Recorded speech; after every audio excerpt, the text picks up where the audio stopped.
अपने साथियों के साथ आगे की तरफ बढ़ रहा होता है। रास्ते में एक ब्रिज आता है जहाँ पर पुलिस उनका रास्ता रोक लेती है और इसके बाद चिंपैंजीज और पुलिस के बीच में एक बहुत बड़ी फाइट होती है। हालांकि सीजर का मकसद इंसानों को चोट पहुंचाना नहीं था, बल्कि अपने चिंपैंजी भाइयों को आजाद करके उन्हें रेडवुड जंगल तक पहुंचाना था। उनके ऊपर हेलीकॉप्टर से हमला किया जाता है और जब सीजर को नुकसान पहुंचने वाला होता है तो तभी वहां पर एक गोरिल्ला हेलीकॉप्टर के ऊपर कूद जाता है और हेलीकॉप्टर को क्रैश कर देता है, जिससे उसकी जान चली जाती है। और तभी वहां पर कोबा नामी चिंपैंजी आता है। कोबा वही चिंपैंजी है जिसकी बॉडी पर लैब में एक्सपेरिमेंट किया गया था, जो उस आदमी को मार देता है जो हेलीकॉप्टर से उन पर गोलियां चला रहा था। यहाँ जब एक गोरिल्ला पुलिस वाले को चीरने वाला था तब सीजर उसे रोक लेता है, क्योंकि सीजर पुलिस वालों को रोकना चाहता था, उन्हें मारना नहीं। अब ये सब के सब ब्रिज को क्रॉस कर रेडवुड पार्क पहुंच जाते हैं, जहाँ पर विल भी कुछ देर में पहुंच जाता है। वो सीजर को आवाजें देने लगता है। इस दौरान एक दूसरा चिंपैंजी विल पर हमला करने वाला होता है कि तभी सीजर उसे रोकता है। विल सीजर से कहता है कि तुम मेरे साथ घर चलो, नाराजगी छोड़ दो, नहीं तो पुलिस तुम सबको मार देगी। सीजर विल को अपने गले लगाता है और उसके कान में कहता है कि अब यही मेरा घर है। और विल समझ जाता है कि सीजर को उसकी दुनिया मिल चुकी है, वह उसके साथ लौट कर नहीं आएगा। विल सीजर से कहता है ठीक है, ये तुम्हारी जिंदगी है, जी लो इसे। जिसके बाद विल सीजर को यहीं छोड़कर चला जाता है। अब सीजर और उसके साथियों की यह एक नई दुनिया है और सीजर इन सबका लीडर है। वहीं हमें विल के पड़ोसी को दिखाया जाता है जिसकी उंगली सीजर ने काटी थी और अचानक उसकी नाक से खून निकलने लगता है। दरअसल फ्रैंकलिन, जो विल का कोलीग था जिसने एक्सपेरिमेंट के दौरान गैस इनहेल कर ली थी, वो ये सब कुछ बताने के लिए विल के घर आया था। लेकिन विल घर पर न होने की वजह से फ्रैंकलिन उसके पड़ोसी के पास गया। अचानक उसे खांसी आई जिससे खून के छींटे उसके ऊपर गिर गए और अब ये भी उस वायरस से इन्फेक्टेड है। दरअसल ये एक पायलट होता है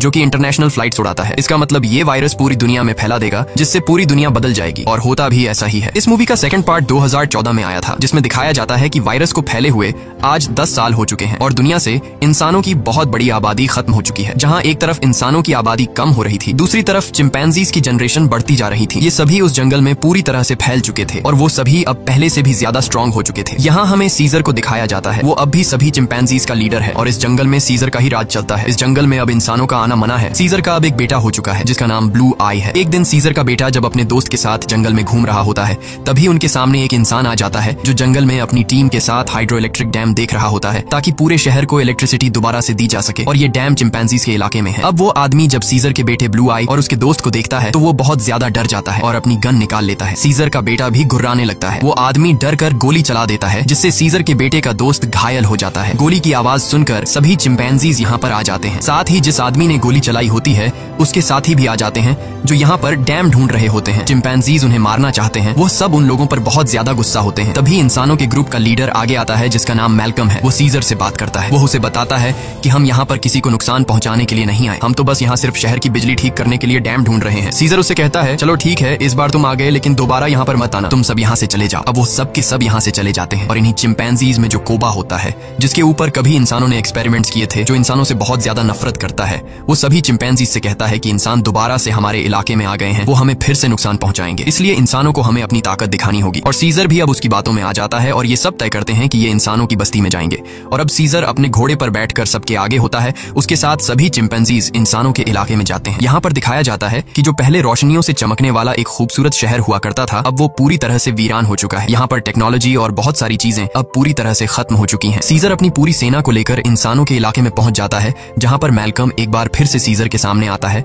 और वो सीजर से कहता है कि हम तुमसे माफी मांग चुके हैं। सीजर कहता है कि आज के बाद अगर हमारे इलाके में कोई भी आया तो हम उसे मार देंगे। हम युद्ध नहीं चाहते, लेकिन अगर इंसानों ने दोबारा हमारे इलाके में आने की कोशिश की तो हम किसी को नहीं छोड़ेंगे। यहाँ पर कोबा भी होता है। कोबा चाहता है कि वो इंसानों से युद्ध लड़े, लेकिन सीजर इंसानों को वार्निंग देकर यहाँ से पूरी सेना के साथ निकल जाता है। वही मैल्कम को दिखाया जाता है जो बहुत ज्यादा परेशान होता है, क्योंकि जिस जगह में ये लोग रह रहे थे वहाँ पर बिजली नहीं थी और उनका पावर प्लांट खास उसी जगह में था जहाँ पर चिंपैंजीज का इलाका था। वहाँ पर जाना मतलब अपनी मौत को दावत देना है। लेकिन सारी जिंदगी ये लोग बिना इलेक्ट्रिसिटी के तो नहीं रह सकते थे, इसलिए उन्हें हर हाल में वहाँ पर जाकर बिजली ठीक करनी थी। मैल्कम अपने सीनियर से कहता है कि हमें एक बार सीजर से बात करके देखना चाहिए, क्या पता वो हमारी तकलीफ को समझ ले। जिसके बाद मैल्कम अपनी फैमिली और एक ग्रुप लेकर वहाँ जंगल के बाहर पहुंच जाता है। मैल्कम जब सीजर को अपनी सारी सिचुएशन बताता है तो सीजर समझ जाता है, क्योंकि वो इंसानों के साथ रह चुका है। उसे पता है कि इलेक्ट्रिसिटी का मतलब क्या है और इंसानों के लिए वो कितनी जरूरी है। सीजर कहता है ठीक है, तुम लोग अंदर आ सकते हो, मगर एक शर्त पर, तुम्हें सारे हथियार हमारे हवाले करने होंगे। मैल्कम मान जाता है और अब अपनी टीम के साथ वो उस जगह पहुंच जाता है जहाँ पर पावर प्लांट है और इसके बाद ये लोग वहाँ पर काम करना शुरू कर देते हैं। मैल्कम की वाइफ और उसका बेटा चिंपैंजीज के बच्चों से बहुत जल्दी घुल मिल जाते हैं और जब ये लोग पावर प्लांट पर काम कर रहे होते हैं तभी एक चिंपैंजी को वहाँ पर छुपी हुई एक गन मिलती है और वो गन सीधा वो लेकर जाता है सीजर के पास। और जब सीजर को पता चलता है कि इंसान अपने साथ छुपाकर यहाँ पर गन लाए हैं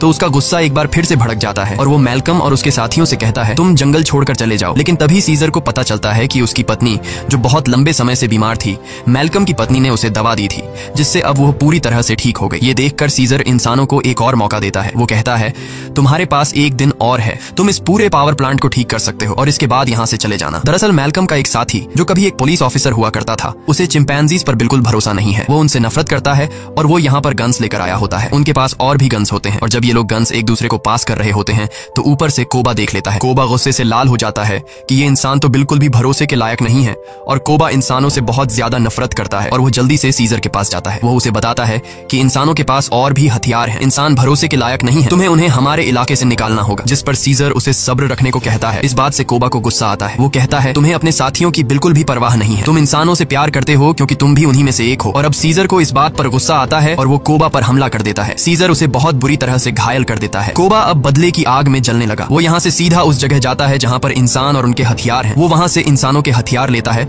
और बहुत सारे इंसानों को मार देता है और उन्हें मारने के बाद वापस वो अपने इलाके में आता है जहाँ पर वो अपने ही चिंपैंजीज के कई घरों को आग लगा देता है। और जब मौका देखता है कि सीजर बिल्कुल अकेला है, उसके पास कोई भी नहीं है, तो वो चुपके से सीजर को भी गोली मार देता है। सीजर वहीं झाड़ियों में गिर जाता है। इसके बाद कोबा अब सभी चिंपैंजीज के पास जाता है और कहता है इंसानों ने हमारे घर जला दिए और हमारे लीडर सीजर को भी मार दिया, वो हम पर हमला कर रहे हैं, हमें उन्हें सबक सिखाना होगा। कोबा इंसानों के खिलाफ युद्ध का ऐलान कर देता है। साथ ही वो यह भी ऐलान करता है कि अब मैं तुम सब का लीडर हूँ। इसे सब लीडर मान लेते हैं और इंसानों से युद्ध लड़ने के लिए तैयार हो जाते हैं। दूसरी तरफ इंसानों को दिखाया जाता है जहाँ उनके घरों में अब लाइट आ चुकी होती है क्योंकि पावर प्लांट ठीक हो चुका है। वो सब एक साथ मिलकर एंजॉय कर रहे होते हैं। वहीं कोबा अपनी पूरी सेना के साथ उस जगह पहुंच जाता है जहाँ पर इंसानों के हथियार हैं। सबसे पहले ये चिंपैंजीज इंसानों के हथियार को लूटते हैं और इसके बाद उन्हीं हथियारों से इंसानों के ऊपर हमला कर देते हैं। कई इंसानों को मार दिया जाता है। यहाँ पर वो छोटा चिंपैंजी भी होता है जिसे जंगल में एक इंसान ने गोली मारी थी और अब कोबा उसे हथियार देता है और कहता है तुम्हें इंसानों को मारना होगा, पर वो मना कर देता है क्योंकि सीजर ने उसे सिखाया था कि कभी भी किसी भी इंसान पर बिना वजह हमला मत करना। और जब वो बच्चा कोबा का ऑर्डर नहीं मानता तो कोबा उसे मार देता है। साथ ही जो चिंपैंजीज उसका हुक्म नहीं मानते वो उन्हें कैद कर लेता है। वही जंगल में मैल्कम और उसकी वाइफ शहर की तरफ आ रहे होते हैं। तभी वहाँ पर उन्हें सीजर दिखता है जो बहुत बुरी तरह से घायल होता है। वो सीजर को अपनी गाड़ी में बैठाकर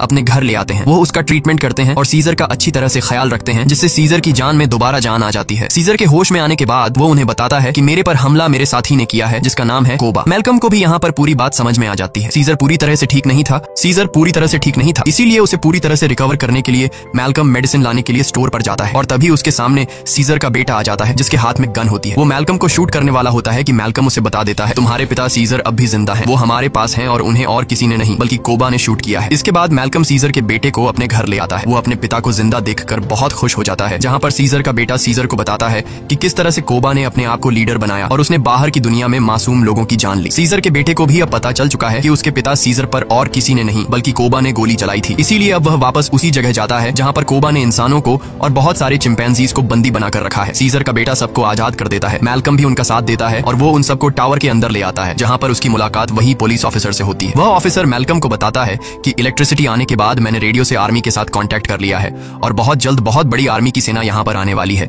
जो सभी चिंपैंजीज का खात्मा कर देगी। साथ ही वह यह भी बताता है कि मैंने टावर के ऊपर बहुत सारे बॉम्ब्स को फिट कर दिया है ताकि जब चिंपैंजीज टावर के ऊपर चढ़ेंगे तो मैं बॉम्ब को ब्लास्ट करके उन सब चिंपैंजीज को मार दूंगा। हालांकि इसमें उसकी खुद भी जान चली जाएगी। उसके हाथ में रिमोट कंट्रोल होता है और अब ये देखने के बाद मैल्कम और सभी इंसान वहां से भागना शुरू कर देते हैं। वहीं सीजर को दिखाया जाता है जो अब यहाँ पर पहुंच चुका है। उसका सामना कोबा से होता है और कोबा और उसके बीच फाइट शुरू हो जाती है। सीजर को जिंदा देखकर बाकी चिंपैंजीज भी कोबा की गद्दारी को जान चुके हैं। वहीं हमें उस पुलिस ऑफिसर को दिखाया जाता है जो टाउन के एक हिस्से को बॉम्ब से ब्लास्ट कर देता है जिसमें कई सारे चिंपैंजीज मारे जाते हैं, लेकिन कोबा, सीजर और उसके कई साथी अब भी जिंदा हैं। जब कोबा देखता है कि बहुत सारे चिंपैंजीज वापस सीजर को सपोर्ट करने लगे हैं तो वह उन सब पर गोलियां चलाना शुरू कर देता है। तभी सीजर काफी ऊंचाई से कोबा पर हमला कर देता है और उसे बिल्डिंग से नीचे धकेल देता है। कोबा लोहे की रॉड से लटक जाता है। अब वह सीजर से कहता है प्लीज मुझे बचा लो, जिसके बाद सीजर उसका हाथ पकड़ लेता है, लेकिन कोबा ने जो किया है उसे माफ नहीं किया जा सकता। इसीलिए सीजर उसका हाथ छोड़कर उसे नीचे गिरा देता है जिससे उसकी मौत हो जाती है। और अब मैल्कम और सीजर एक दूसरे के सामने होते हैं। ये दोनों एक दूसरे से हाथ मिलाते हैं, यानी कि यह दोनों अब अच्छे दोस्त हैं जैसे कभी सीजर विल का हुआ करता था। मैल्कम सीजर को बताता है कि बहुत जल्दी यहाँ पर आर्मी आने वाली है, तुम सबको यहाँ से निकलना होगा ताकि इस जंग को रोका जा सके। सीजर कहता है कि अब इंसानों और चिंपैंजीज के बीच जो वॉर है उसे कभी खत्म नहीं किया जा सकता। इसी के साथ यह कहानी खत्म हो जाती है।